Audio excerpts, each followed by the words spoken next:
On va maintenant regarder comment réaliser une simulation en polarisation. Donc c'est un bias point simulation, ça permet de déterminer les courants et tensions au repos dans un montage. On va utiliser pour ça un petit montage à source commune avec un transistor NMOS, et on va créer un nouveau projet et commencer par créer le circuit. Alors on va choisir un petit NMOS idéal de base, c'est très bien comme ça. Rajouter une résistance de drain, rajouter un diviseur résistif pour sa polarisation. Ensuite, on va rajouter deux condensateurs de couplage, un à l'entrée, un à la sortie, une source de tension qui sera notre signal d'entrée, ainsi qu'une autre source de tension qui sera notre alimentation pour le montage. On aura besoin de placer toute une série de masses dans notre montage. Voilà. On connecte le tout ensemble, l'alimentation à la résistance de drain, la résistance au drain lui-même, le condensateur de couplage de sortie à la sortie, un petit fil, comme ça on pourra prendre des mesures sur ce dernier, et c'est pas un pur circuit ouvert.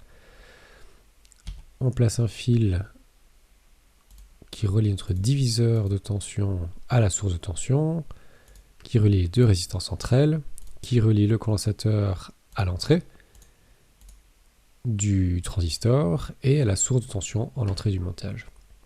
Alors ici, il faut faire attention qu'on voit que les deux connexions se croisent, mais qu'il n'y a pas de connexion physique entre ces deux fils, puisqu'on ne retrouve pas le carré qu'on voit à d'autres endroits où les nœuds sont effectivement clairement représentés. Donc ça va être aussi une petite erreur classique. Si je veux expliciter cette connexion, je vais par exemple prendre la connexion entre mes deux résistances et la rajouter jusqu'à l'entrée de ma grille, et maintenant j'ai mon nœud qui est clairement explicité, et je sais que ces deux fils se croisent physiquement.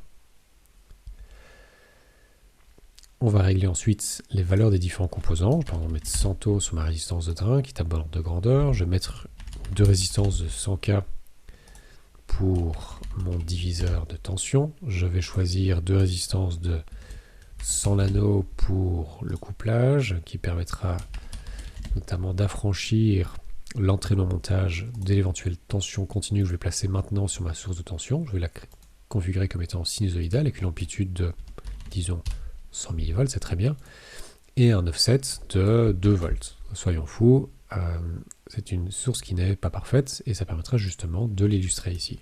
La fréquence ici n'a absolument aucune importance, je ne vais même pas la configurer.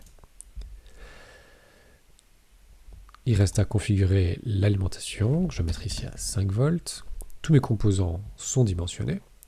Je vais donc pouvoir placer ma simulation. Je vais dans l'éditeur de directives et je sélectionne l'onglet DC Operation Point. DC Op. La syntaxe est extrêmement simple, c'est simplement .op. C'est tout, il n'y a pas d'argument supplémentaire. La commande de simulation, c'est simplement .op. On peut lancer la simulation. Et ce qui va apparaître, c'est une fenêtre nous donnant les valeurs de tension et courant dans tous les nœuds et tous les nets de notre montage. On retrouve les tensions à différents endroits avec des noms de nets qui bien évidemment ne veulent absolument rien dire puisque je n'ai pas rajouté de label. Mais ils sont tous là. Alors, on peut faire des choses un peu plus pratiques aussi en cliquant simplement sur un net pour obtenir la tension à cet endroit-là. On voit par exemple ici qu'on a bien 2 volts à gauche du condensateur et qu'on se retrouve avec 2,5 volts, le résultat du diviseur de tension à droite du condensateur.